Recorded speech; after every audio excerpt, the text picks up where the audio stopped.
민수기 1장 1절에서 19절입니다.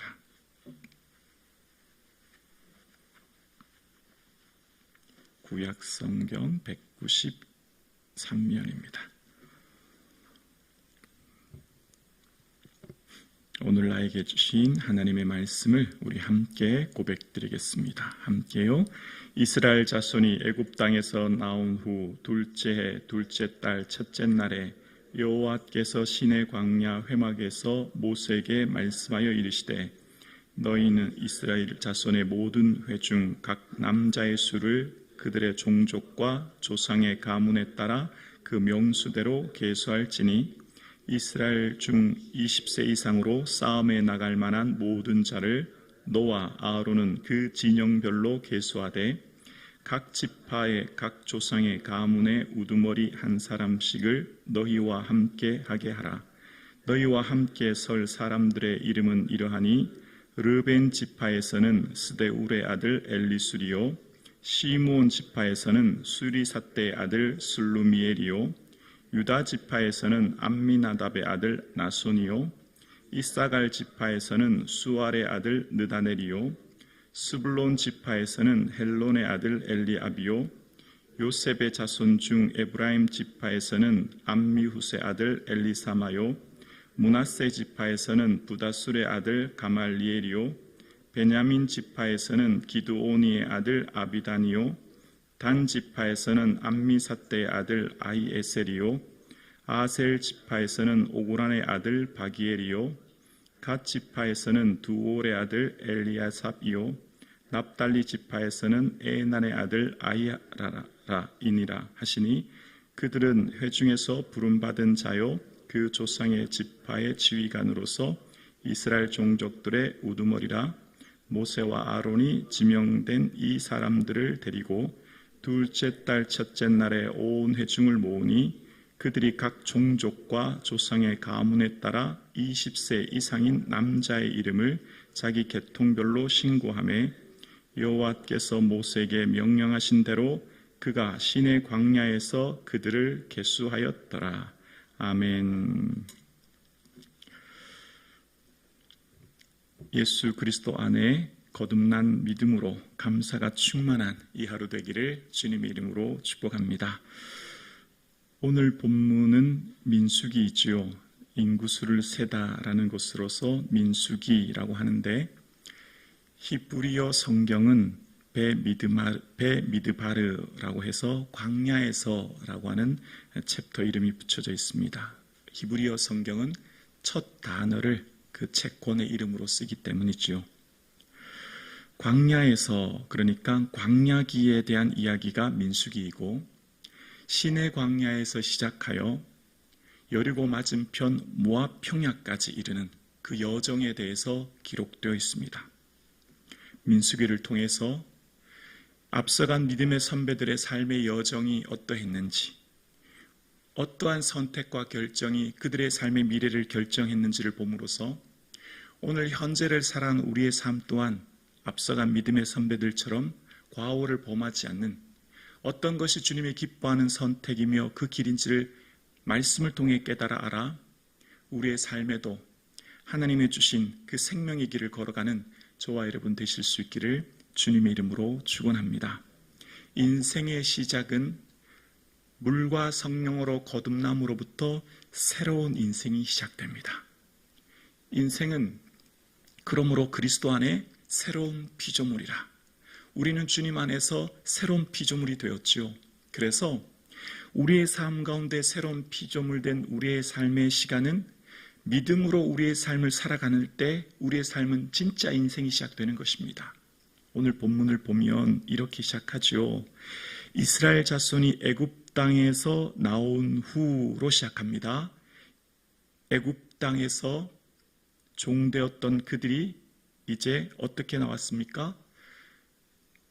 유월절 어린 양의 피를 문설주와 임방에 바를 때 그 피를 보면 넘어가리라. 그래서 말씀대로 순종했던 이스라엘 자손들의 자녀들은 장자는 죽지 않게 되었고 그 유월절 보낸 그때, 그러니까 정확하게 1월 14일이지요. 그래서 하나님께서는 이스라엘 백성들의 시작, 역사의 시작이며 인생의 시작이며 삶의 시작을 어떻게 말씀하시냐면 출애굽기 19장 2절에 출애굽기 19장 2절 자막 보여주실래요? 우리 함께 고백하겠습니다. 시작. 이 달을 너희에게 달의 시작 곧 해의 첫 달이 되게 하고.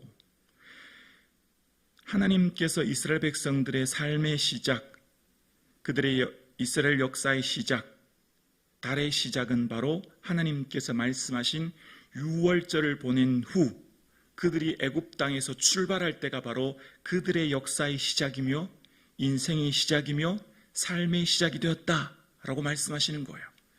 애굽의 시간을 벗어난, 더 이상 애굽의 시간이 아닌, 애굽의 지배를 받는 것이 아닌, 애굽에서는 뭐였습니까? 종이었죠. 그런데 하나님은 그들을 부르셨어요. 누구로요? 거룩한 제사장으로 부르셨습니다. 그래서 어떻게 해요? 법을 주셨죠. 시내산에서요. 그들이 지켜야 될 하나님 백성으로서의, 하나님 시민으로서의 법과 그 정체성. 우리의 삶의 시작은 어디로부터 시작됩니까? 물과 성령으로 거듭남으로 우리의 진짜 인생이 시작되는 거예요. 그럼 어떻게 될까요? 그러면 우리의 세계관이 바뀌게 되는 거예요. 세계관이 통째로 바뀌는 거예요. 믿음은 우리의 삶의 세계관이 통째로 바뀜으로써 인생 전체가 바뀌는 역사가 나타나는 겁니다. 그래서 어떻게 되죠? 그 세계관이 바뀌면 세상과 나를 보는 방식과 생각이 달라지게 되는 거예요. 제일 먼저 뭐가 바뀔까요? 죽음관이 바뀌는 겁니다. 죽음관. 히브리서 2장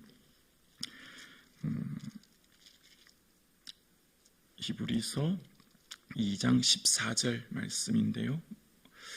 제가 봉독해 드릴게요. 자녀들은 혈과 육에 속하였으며 그도 또한 같은 모양으로 혈과 육을 함께 지니심은 죽음을 통하여 죽음의 세력을 잡은 자 곧 마귀를 멸하시며. 그 다음 15절 볼까요? 우리 함께 고백합니다. 또 죽기를 무서워함으로 한평생 매여 종노릇하는 모든 자를 놓아주려 하려 하심이라. 죽음에 매여 종노릇되어 죽음의 공포와 두려움으로 종노릇되어 살아가는 사람들, 죽음이 마치 인생의 소멸과 무가 되어 그것이 그들을 고통스럽게 하는 그들에게 더 이상 죽음의 종노릇된 인생이 아니라 죽음의 세력을 잡은 자 마귀를 멸하신 예수 그리스도, 그 예수 그리스도를 믿는 자는 누구든지 부활의 소망을 가지게 되고 그 부활의 첫 열매 되신 예수 그리스도를 믿는 자마다 더 이상 죽음이 우리를 괴롭히지 못하는, 죽음의 종로로 당하지 않는, 그래서 우리가 자유하게 되어서 하나님 나라를 바라봄으로 삶의 가치관이, 세계관이 통째로 바뀌어 더 이상 죽음이 우리를 고통스럽게 하는 것이 아니라 죽음 너머에 있는 부활의 소망을 가짐으로 우리 모든 삶이 바뀌는 삶을 우리 모두가 이제 살게 된 줄로 믿습니다. 그래서 우리는 새로운 피조물이 된 거예요.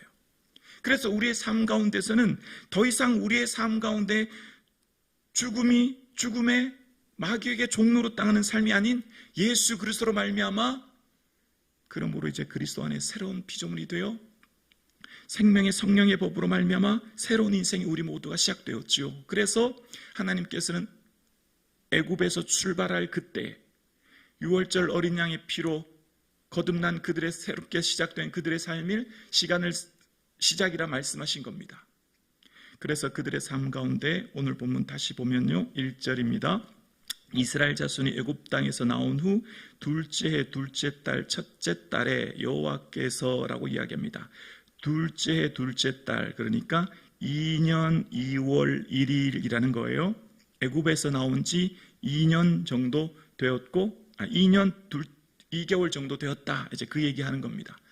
처음 6월절 보내고 시작했을 때가 이제 달의 시작이 되게 하라고 그랬지 않습니까? 그래서 그게 1월입니다. 정확하게 6월절을 보냈으니까 1월 14일이에요.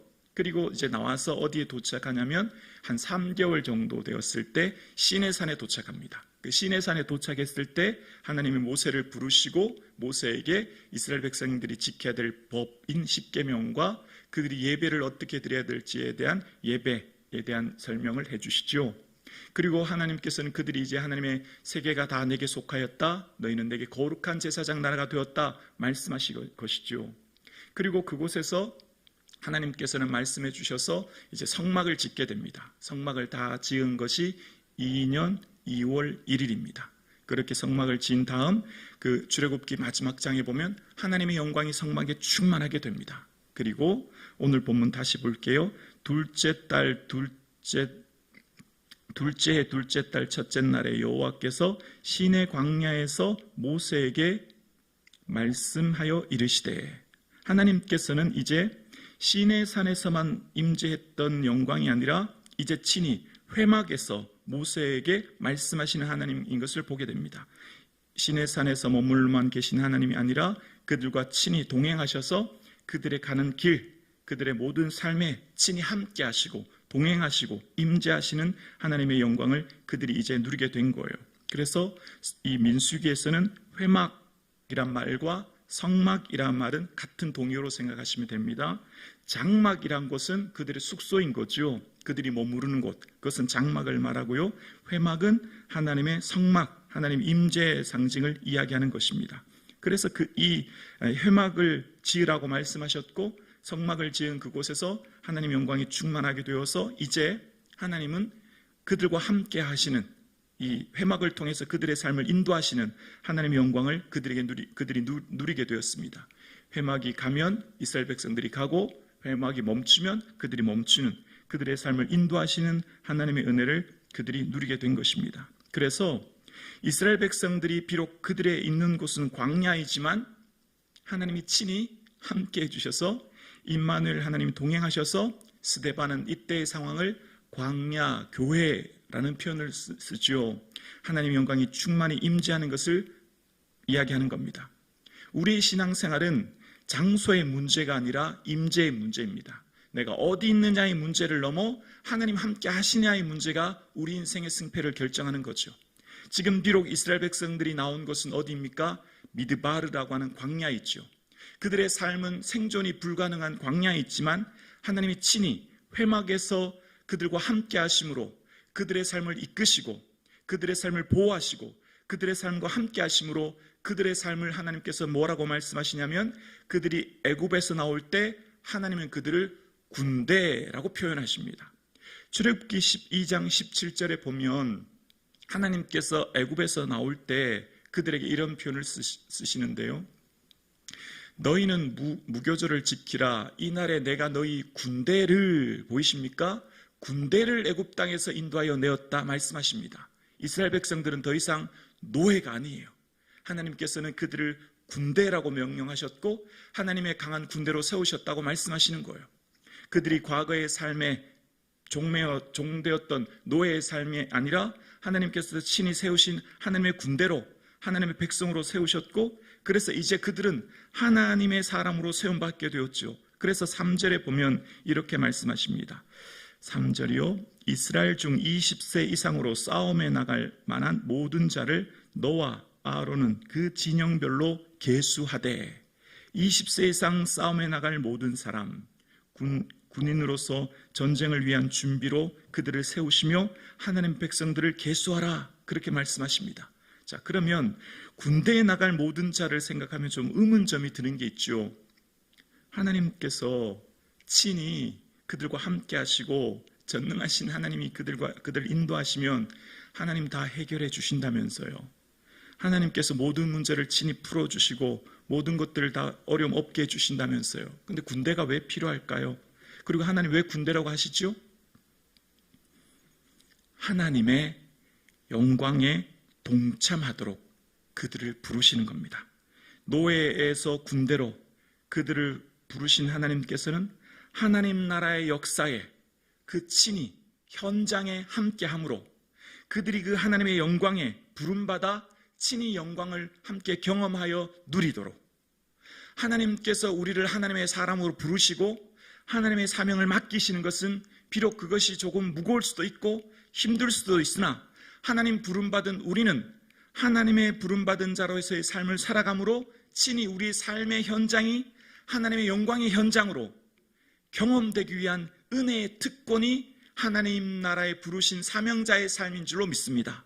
그래서 오늘 본문을 이하에 보면 각 지파별로 한 명씩 그들을 택하게 되고 그 택한 사람들을 어떻게 명명하시냐면 16절에 보면 16절에 그들은 회중에서 부름받은 자요 그 조상의 지파의 지휘관으로서 이스라엘 종족의 우두머리라. 17절이요 모세와 아론이 지명된 이 사람들을 데리고 첫째 날에 온 회중을 모으니 라고 시작합니다.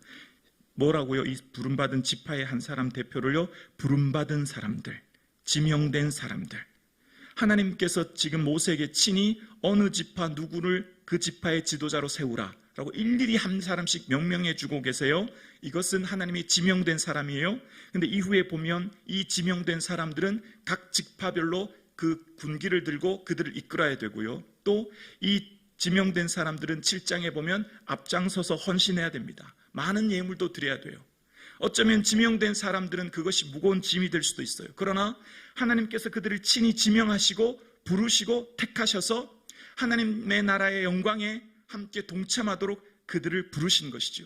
비록 지금 이곳은 어디죠? 광야이지만 아무것도 없는 메마른 광야, 그러나 그곳에서 하나님 지명하여 부르신 그들은 하나님 말씀에 순종하여 나아감으로 그들이 친히 그들의 삶을 통해 하나님 역사하시는 것을 그들은 똑똑히 보게 된 것입니다. 광야와 같은 이 세상을 살아가는 저와 여러분의 삶에 지금 우리의 삶에 하나님 저와 여러분을 부르십니다. 하나님께서 저와 여러분을 지명하여 택하셨고 하나님 나라의 군대로 부르시고 하나님 나라의 사람으로 부르셨습니다. 그 부르신 하나님이 저와 여러분이 살아가는 이 광야와 같은 삶 속에서 친히 하나님의 영광을 우리가 목도하며 경험케 해주실 줄로 우리는 믿습니다. 더 이상 죄에게 종로로 당하지 않은, 사망의 종로로 당하지 않은 부활의 소망을 가지고 이 땅을 살아가는 저와 여러분의 삶에 하나님 나라의 거룩한 부르신 자로 오늘 살아갈 수 있는 큰 은혜가 있기를 주님의 이름으로 축원합니다.